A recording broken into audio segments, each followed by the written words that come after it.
우리 말씀 보겠습니다. 오늘 우리에게 주신 하나님 말씀은 히브리서 5장 7절의 말씀입니다. 히브리서 5장 7절 말씀입니다. 우리 하나님의 말씀을 다 함께 받들어 읽겠습니다. 그는 육체에 계실 때에 자기를 죽음에서 능히 구원하실 이에게 심한 통곡과 눈물로 간구와 소원을 올렸고 그의 경건하심으로 말미암아 들으심을 얻었느니라. 우리 짧은 한번 더 읽을까요? 시작. 그는 육체에 계실 때에 자기를 죽음에서 능히 구원하실 이에게 심한 통곡과 눈물과 간구와 소원을 올렸고 그의 경건하심으로 말미암아 들으심을 얻었느니라. 아멘. 여러분 다들 선거 결과가 궁금하시죠? 네, 오늘 생각보다 좀 적게 오신 것 같아요. 다들 개표 방송 보고 계신 것 같은데 그건 그냥 그대로 돌아가요. 걱정하지 않으셔도 돼요. 그 결과는 내일 알게 되니까 별로 신경 쓰지 마시고 주님께 집중하셨으면 좋겠습니다. 얼마 전 제 아들이 이런 질문을 한 적이 있어요. 목사는 어떤 MBTI가 좋아요? MBTI 아시죠? 요즘 유행하고 있는데 요즘 유행하는 그 MBTI라는 기질로 어떤 유형이 목사에 적합한지 물어본 거예요. 저는 순간 깜짝 놀랐죠. 얘가 목사하려고 그러나? 이러면 안 되는데? 뭐 이런 느낌? 어쨌든 그런데 대답이 뭐였냐면 물론 어떤 성격이 맞을 수도 있겠지만 목회는 워낙 사람이 다양하기 때문에 모든 기질이 다 할 수 있다. 각자의 장점이 있고 이 기질의 장점이 있고 또 단점이 있고 그러니까 다 모여야 된다. 다 필요하다. 이렇게 대답을 했습니다. 근데 사실은 저는 목회를 하면서 좀 저와 반대 성향이 목회하는 게 맞겠다. 그런 생각을 할 때가 가끔 있어요. 그러니까 저는 약간 내향성인데 외향적인 사람이 좋더라고요. 그러니까 제가 제 후배 목사님 중에서 정말 부러운 목사님 한 분 계세요. 청년 사역을 하는데 이 교회에 새 가족이 왔습니다. 제가 정말 깜짝 놀랐는데 건장한 남성 청년이 딱 왔는데 대학생이 대뜸 그 청년의 허벅지에 딱 앉는 거예요. 어깨를 딱 건트니 우리 다음 주 언제 시간 있냐? 언제 밥 먹을래? 너무 부러운 거예요, 그런 게. 제가 만약에 누군가한테 그렇게 했으면 그 사람은 저는 못할 것 같아요. 저는 절대 그렇게 못하죠. 그런데 제가 그 목사님 보면서 따라할 수 있는 게 있더라고요.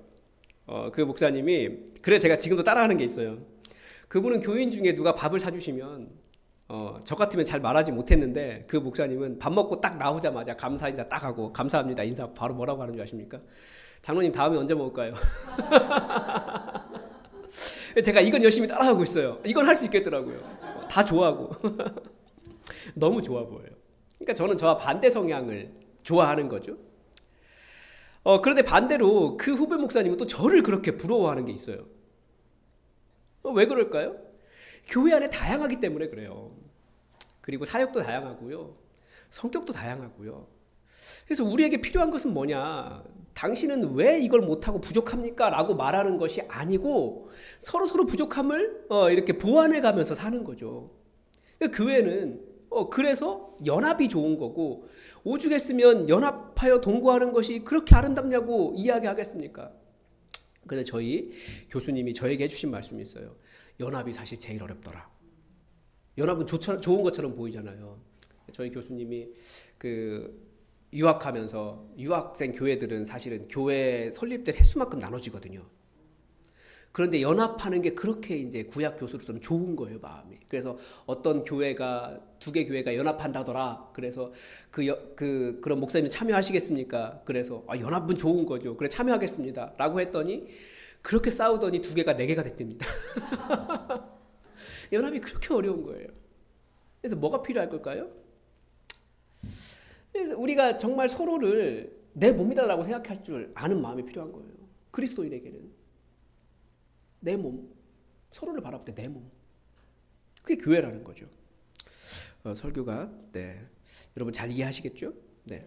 그러니까 이런 원래 하려는 말은 지금 그게 아닌데 계속 연합으로 자꾸 가고 있는 것 같아요, 주요. 제가 하고 싶은 말은 뭐냐면 교회 안에 다양한 사람들이 있는데 이 기독교 지도자들 가운데서도 어떤 사람은 정말 연구를 깊이 하고 학자가 되고 책벌레가 되고 뭐 성경 연구가도 되고 설교도 잘 쓰기도 합니다. 정말 박학다식하신 분들이 너무 많아요. 교회에는 목사님들은 저 막 만나면 깜짝깜짝 놀라는 분들이 있습니다.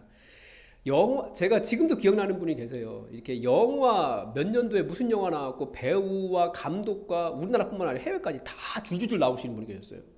아, 대단하시더라고요. 그러면서 뭐 소설이면 소설, 인문학이면 인문학, 뭐 안 나오는 게 없어요. 와, 대단하다. 아, 저런 사람들이 목사하는구나. 뭐 이런 존경심이 들 정도로 그런 분이 계셨습니다. 그런데 약간 좀 듣다 보니까 뭔가 좀 이렇게 뭐라고 할까요? 좀 함께 있기가 좀 껄끄럽고 좀 어려운 게 있더라고요. 왜냐면 아는 것이 많다 보니까 계속 하시는 말씀이 너는 이거 알아? 뭐 이런 거 있잖아요. 당신은 많이 아신다 이거죠. 그래서 모르는 사람을 보면 약간 좀 이렇게 낮게 보는 게 있어요.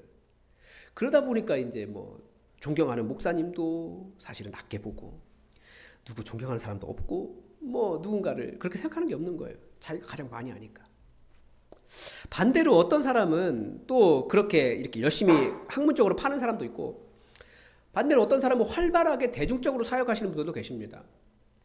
그런데 또 그런 분들 만나면 대중적으로는 인기가 있는데 레파토리가 참 감동적이긴 한데 뭔가 깊이가 떨어지는 그런 경우가 있어요. 그러니까 한 번은 들을만 하지만 두 번 듣기는 쉽지 않은 그런 목사님도 계시더라고요.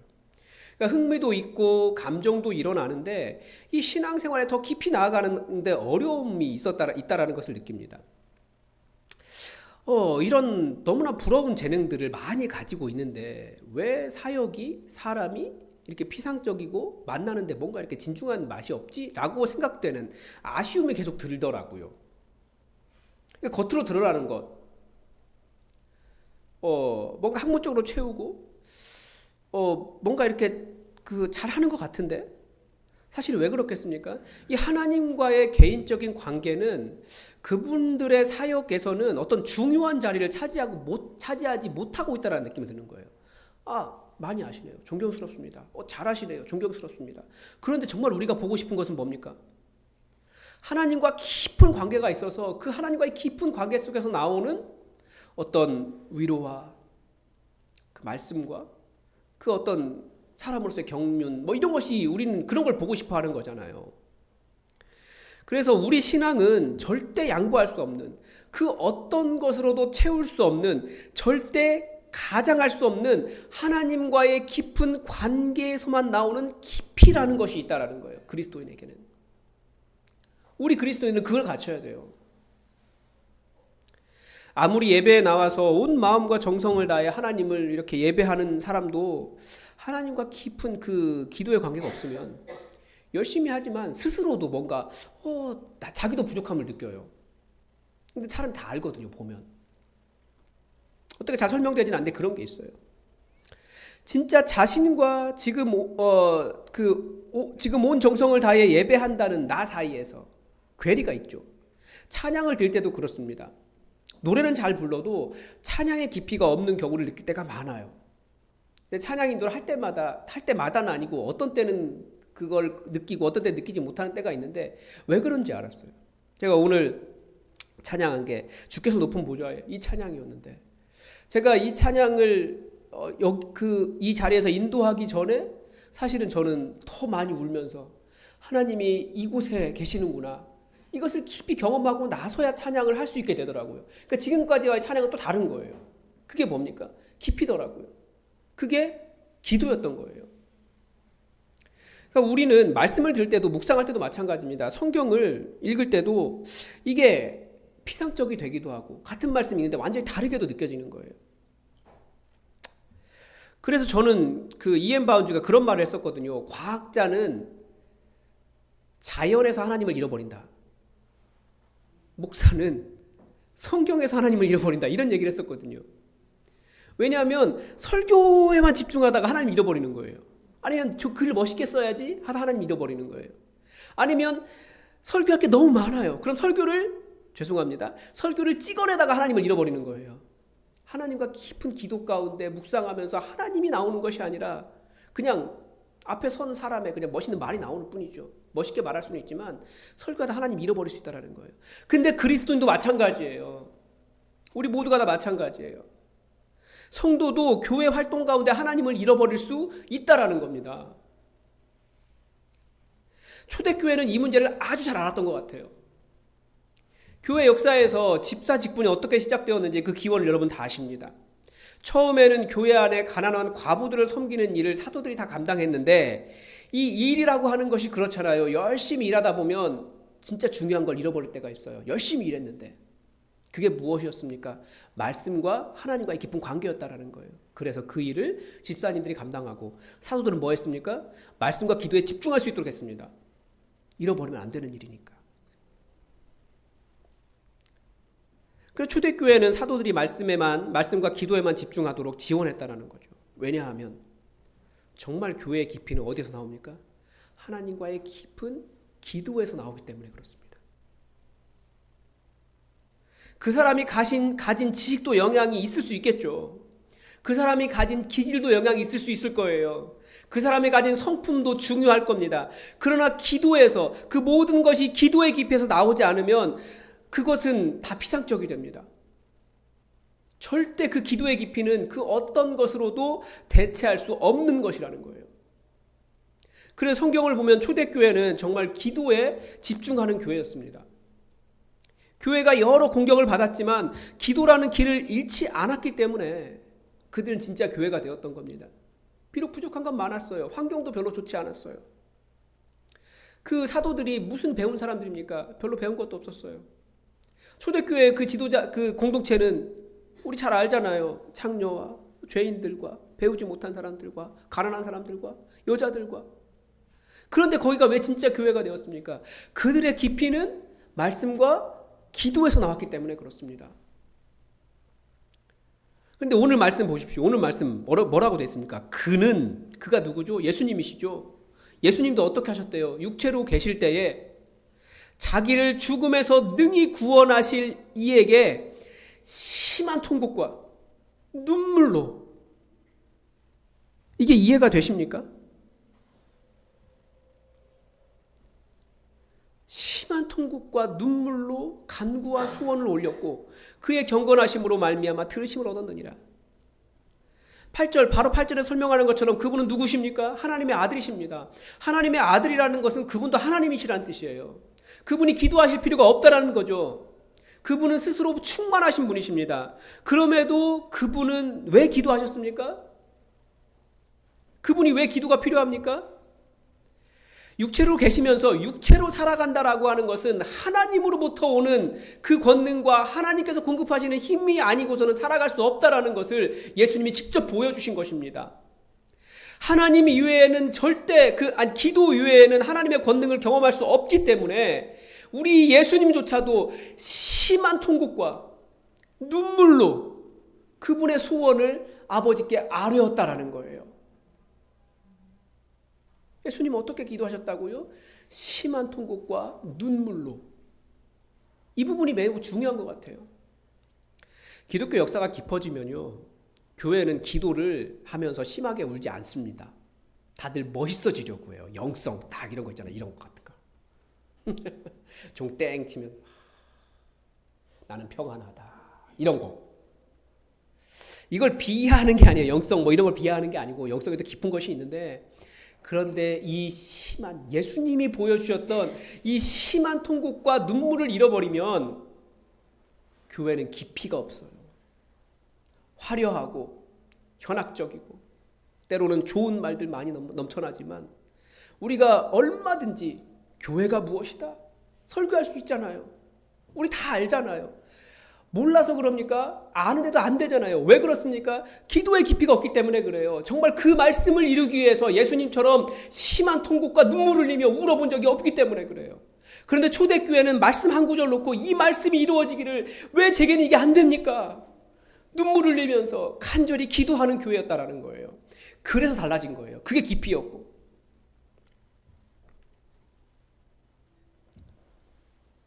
우리가 정말 이 간절한 예수님의 기도를 담지 못하고 있는 거예요. 여러분은 언제 그런 심한 통곡과 기도를 해보셨습니까? 언제 눈물 흘리며 기도해 보셨습니까? 정말 슬퍼서 우신 적 많이 있으시죠? 다 많이 있어요. 그런데 그냥 울면서 이불 뒤집어 쓰고 운 것 말고 하나님께 매어 달리면서 하나님 제발 이 문제를 해결해 주십시오.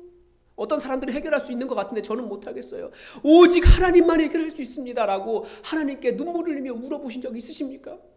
우리가 잃어버린 이 시대가, 이 교회가 잃어버린 것이 바로 그런 기도라는 거예요. 초대교회는 아무것도 없었지만 초대교회에 뭐가 있었습니까? 그들이 건물이 있었습니까? 지식이 있었습니까? 대학이 있었습니까? 조직이 있었습니까? 아니요. 그들은 오직 하나님밖에 없었어요. 그리고 함께 가족된 교회밖에 없었어요.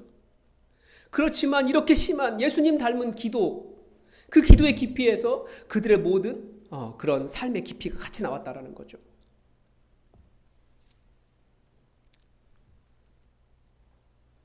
우리 육체로 사는 동안 예수님조차도 그렇게 울면서 기도하셨습니다. 육체로 사는 동안 그렇게 예수님처럼 기도하지 않고 살아가겠다라는 것은 불가능한 일입니다. 그래서 예수님은 그 기도를 보여주셨고 제자들에게 그 기도를 가르쳐 주셨습니다.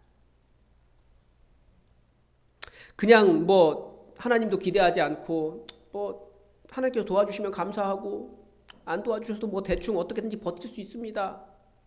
그런 식이라면 그 예수님의 방법을 따르는 게 아니라는 거죠. 우리가 닮아가야 될 것, 정말 우리의 깊이는 예수님과 같은 그런 기도에서 나온다는 거예요. 여러분, 우리의 기도가 달라질 때, 제가 지금 2년째 외치고 있는 말이 있어요. 교회 부흥 언제 시작됩니까? 우리의 기도가 달라질 때입니다. 우리의 기도가 달라질 때 우리의 삶도 달라집니다. 우리의 기도가 깊어질 때 우리 신앙도 깊어집니다. 우리의 기도가 달라지면 말씀도 다르게 보입니다. 여러분, 정말 예수님처럼 기도해 주시기 바랍니다.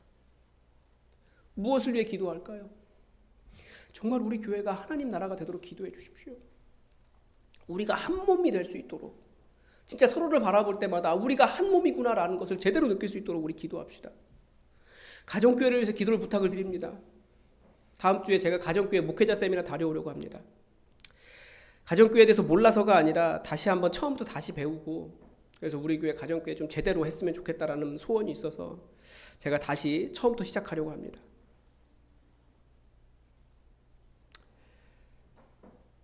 그리고 여러분의 소원을 위해서도 정말 간절히 기도하십시오. 오직 하나님만 해결할 수 있다는 것을 믿고 그분께 간절히 매어 달리십시오. 예수님조차도 육신으로 살아갈 때 그 하늘로부터 오는 권능 아니면 살아갈 수 없다고 예수님도 그렇게 기도하셨어요. 그리고 우리 계속해서 치유가 필요하잖아요. 서로의 치유를 위해, 나의 질병을 위해 우리 기도하십시오. 우리에게 정말 이 한국 교회가 시간이 지날수록 너무나 좋은 교회가 되어가고 있는 것은 맞는데 왜 예전과 같은, 왜 복음이 들어왔을 때 그 강력했던 교회가 되지 못하는가? 차이는 하나밖에 없어요. 기도하지 않는 것. 간절히 매여 달리는 그 기도가 없다는 것입니다. 우리 이 시간 우리 함께 기도했으면 좋겠습니다. 정말 우리 교회에 하나님 나라가 임하도록 우리 함께 기도합시다. 우리가 정말 예수 그리스도의 몸이라고 하는 그 하나됨을 제대로 깨달을 수 있게 해달라고 기도합시다.